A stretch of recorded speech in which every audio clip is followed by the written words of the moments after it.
wa huwa asdaqul qailin. A'udzu billahi minasyaitonir rajim. Qul bi fadlillahi wa bi rahmatihi fabidzalika falyafrahu.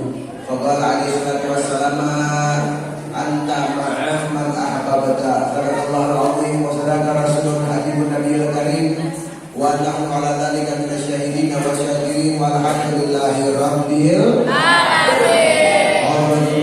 Wal muhtaramin yang kita hormati, yang kita muliakan, kepada semua para asatidz, para alim ulama, para hujjah, para sesepuh, para pemerintah, ketua RT, ketua RW, juga semua jemaah kaum muslimin muslimat, hadirin hadirat, pemuda-pemudi pecinta Nabi Muhammad sallallahu alaihi wasallam yang dirahmati oleh Allah Subhanahu wa taala.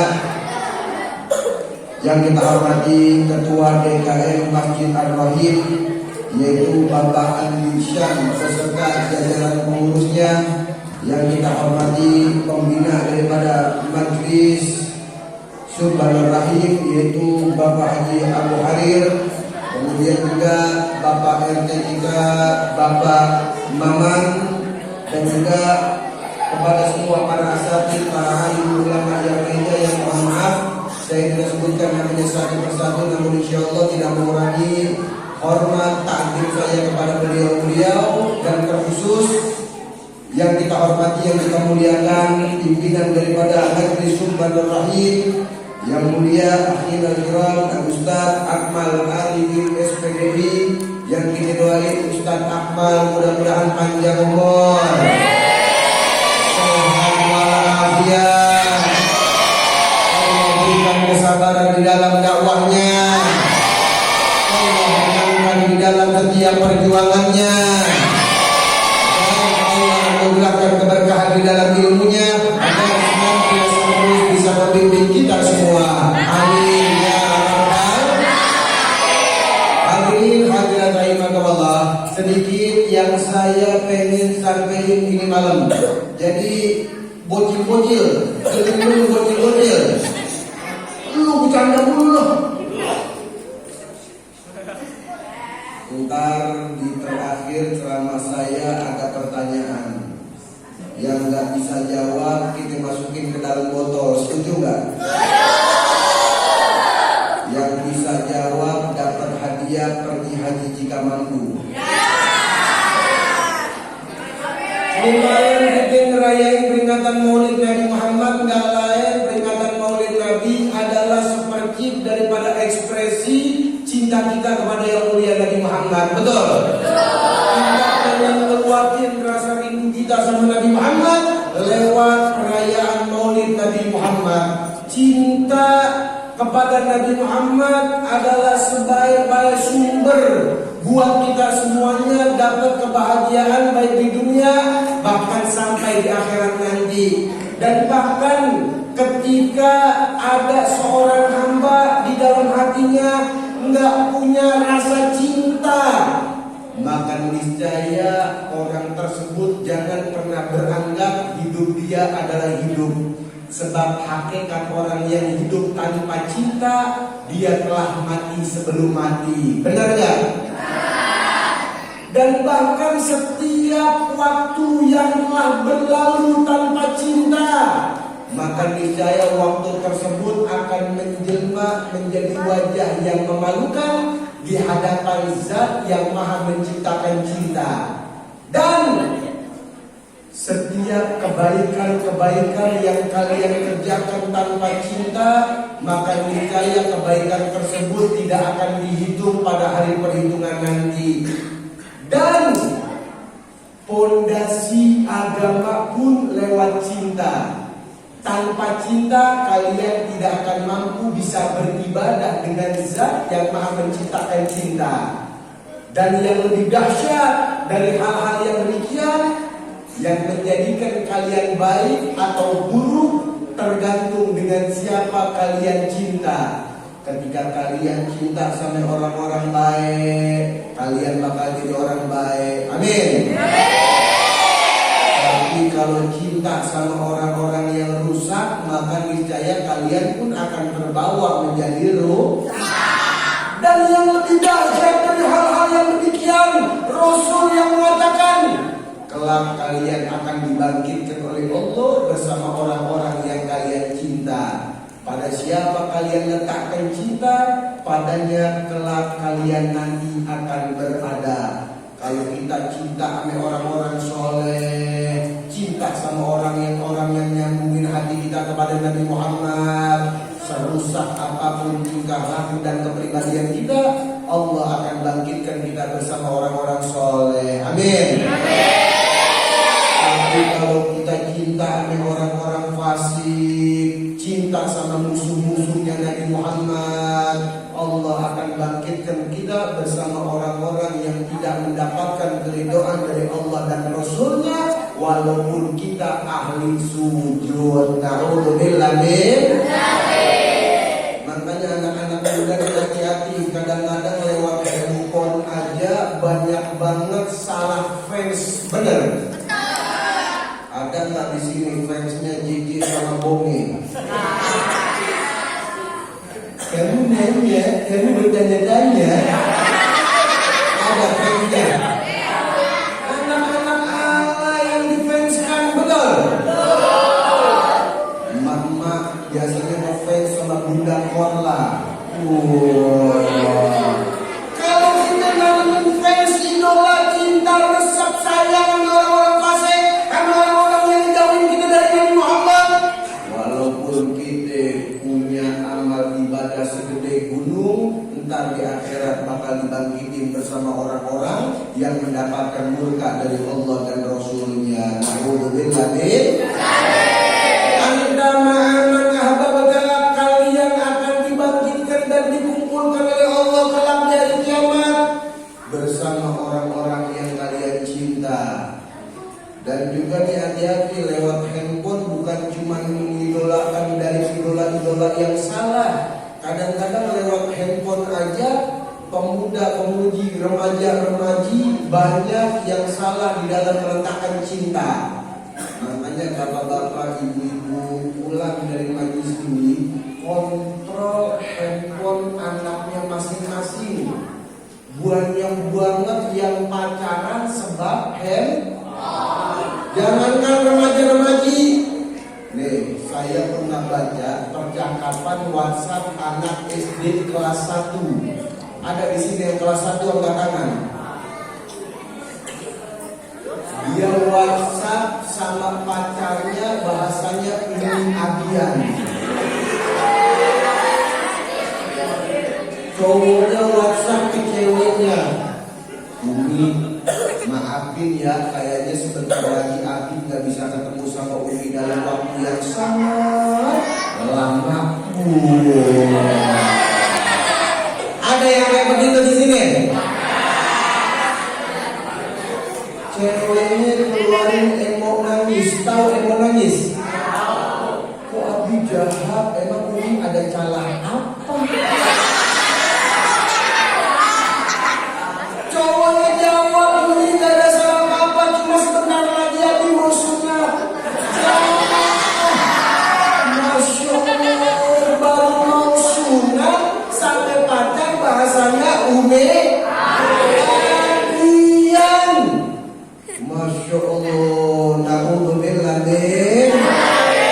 Hati-hati orang tua kalau sekarang ini biarin anaknya pacaran, dosa pacaran bukan cuma buat si anak, kedua orang tua akan menanggung daripada dosa anak yang pacaran. Na'udzubillah min. Hati-hati bos dalam meletakkan cinta. Remaja-remaja, jangankan mereka-mereka yang gak kenal sampai pengajian, yang rajin datang ke pengajian aja masih banyak yang pacaran. Benar? Betul gak? Datang ke majelis bonceng-boncengan sama yang bukan mahramnya. Ada yang kayak begitu di sini? Ini doain kalau ada, mudah-mudahan pulang bannya bocor. Mentang-mentang datang ke majelis begitu ditanya, ini berdua pacaran? Jawabannya kita mah gak pacaran ke orang-orang, kita mah ta'arufan. Ta'arufan, naik motor, cemplakan, Masya Allah. mudah-mudi pada pacaran, duduk mojok gelap, tangannya kobok-kobokan, ditemenin sama si. Lu setannya kok ke gua? Kita layang-layangan ke orang, kita mau biang. WhatsAppnya ini udah imam belum? Ada yang punya pacar ya?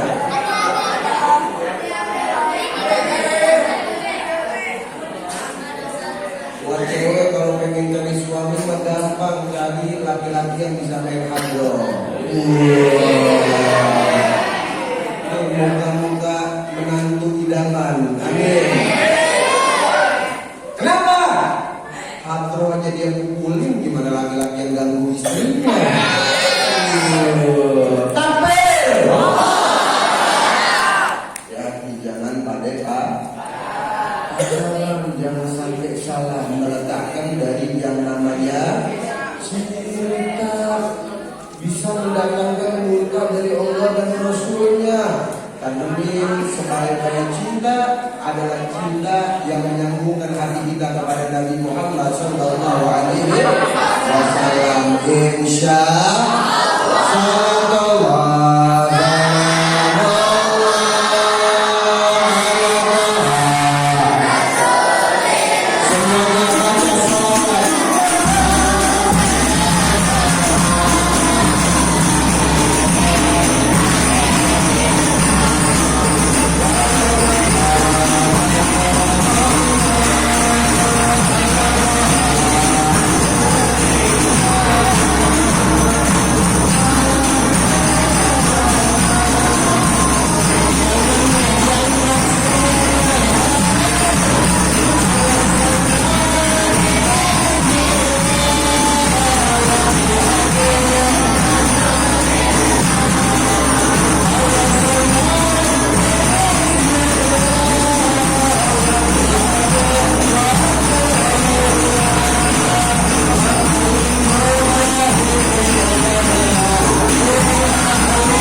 yang ini kita harus benar-benar bisa menjadi umat Nabi yang pandai di dalam menjalankan amanah-amanah yang mulia Nabi Muhammad.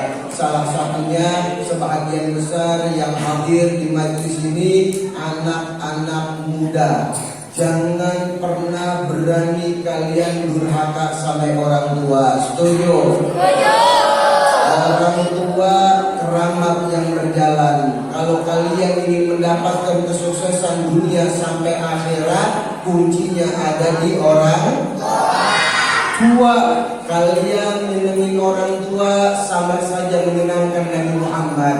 Kalian menyakiti orang tua juga sama saja menyakiti daripada hati Nabi Muhammad sallallahu alaihi wasallam. Sampai pernah diceritakan di zaman Al-Kutub Al-Imam Al-Habib Abu Bakar ibn Muhammad As-Segaf. Beliau adalah seorang wali min awliyaillah, punya magom kutub pada zamannya. Sangat teramat banyak karomah-karomah Habib Abu Bakar. Salah satu daripada karomah beliau, setiap beliau minta sesuatu kepada Allah, enggak ada alasan untuk Allah menolak dari apa-apa yang beliau minta. Beliau minta A, seketika langsung datang A dari apa-apa yang beliau minta. Beliau minta B, seketika juga langsung datang B sesuai dengan apa-apa yang beliau minta. Akhirnya apa? Karomah Habib Abu Bakar terkenal ke seluruh penjuru dunia. Sampai datang satu anak muda dari negeri Singapura, cuma pengen ketemu Habib Abu Bakar di Gresik, Jawa Timur. Ketika udah ketemu sama Habib Abu Bakar, ini anak muda dia mengatakan, Habib, saya dari Singapura datang jauh-jauh ke Gresik buat ketemu sama engkau. Tolong sebelum saya pulang, doakan agar semua hajat-hajat saya digobul oleh Allah. Ini anak muda ketika minta doa sama Habib Abu Bakar. Habib Abu Bakar nanya balik ke ini anak muda. Anak muda, engkau dari Singapura ke Jawa Timur cuma buat minta doa dari saya? Iya Habib. Orang tua engkau masih ada apa enggak? Ada Habib. Apa kata Habib Abu Bakar? Ketahuilah, doa kedua orang tua engkau jauh lebih afdol 70 kali lipat dibandingkan doa orang seperti saya. Doa orang tua jauh lebih afdol 70 kali lipat dibandingkan doa seorang wali yang memiliki magom kutub. Makanya kata Nabi, doa walid liwaladihi ka doatin nabi li ummatihi. Doanya orang tua buat anaknya sama seperti doanya Nabi buat umatnya. Bighairi ha'il, tanpa penghalang, pasti akan diijabah, pasti akan didengar oleh Allah Subhanahu. Makanya nih anak-anak muda yang masih punya orang tua, sering-sering minta doa sama orang tua. Kalian datang minta doa sama habaib, minta doa sama kiai, minta doa sama ulama, tapi lupa minta doa sama orang tua. Mimpi doa kalian akan diijabah oleh Allah Subhanahu wa taala. Kalian ziarah ke makam para wali, ziarah ke makam habaib, ziarah ke makam para kiai, tapi lupa menziarahi makam kedua orang tua kalian.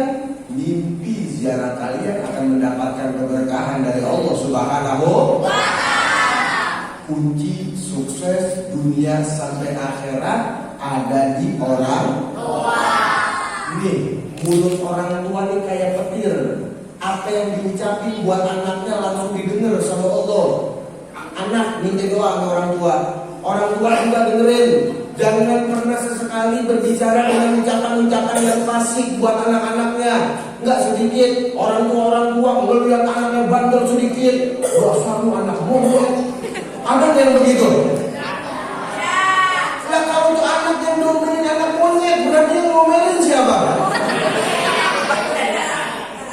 Entar tuh anak sifatnya bakal nyamain dengan sifat yang sesuai dengan diucapkan sama orang tuanya. Betul? Anak bandel, dasar anak setan. Ada yang begitu? Lantar anak kesian tuh anak sifatnya bakal nyamain dengan sifatnya setan. Lihat orang tua kita zaman dulu, anak bangun dikit. Anak soleh, jangan bandel ya. Kok anak gara-gara diomongin begitu doang jadi beneran soleh? Anak pinter, jangan nakal. Anak raja. Makanya orang tua kita didik anaknya ya, padahal ngajarin cuma alif-alifan doang. Sebab ucapan dari orang tuanya yang mendatangkan kemanfaatan buat si anak. Benar? Terus yang terakhir, nih anak-anak zaman now, fans-fansnya Gigi dan Bongi. Urusan cium tangan ke orang tua aja banyak banget yang nggak bener, betul? Ulama bilang mubarakatan musyafahah bainal fam wal anfun.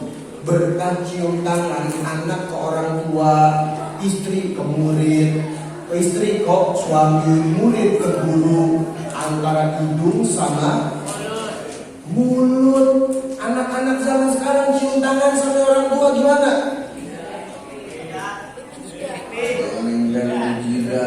Di mana lagi? Di pipi. Masya Allah. Pantes tuh anak jauh dari barokah. Dan juga telapak tangan atas orang tua kita itu namanya ta'aduban. Beradab kepada tangan orang tua itu mendatangkan keberkahan dunia. Telapak tangan bawah kedua orang tua kita namanya tabarukan. Ngambil berkah lewat telapak tangan yang ada di bawah orang tua kita itu bisa mendatangkan keberkahan buat urusan akhirat. Berarti kita sebagai anak kalau pengen dapat kebahagiaan dunia sampai akhirat, cium tangannya gimana? Cium tangannya gimana? Bolak. Ada di sini anak yang cium tangan orang tuanya bolak-balik? Ada nggak? Tangan Habib dipelintir-pelintir apa salah kurang? Ada orang tua pada cuek-cuek banget, benar?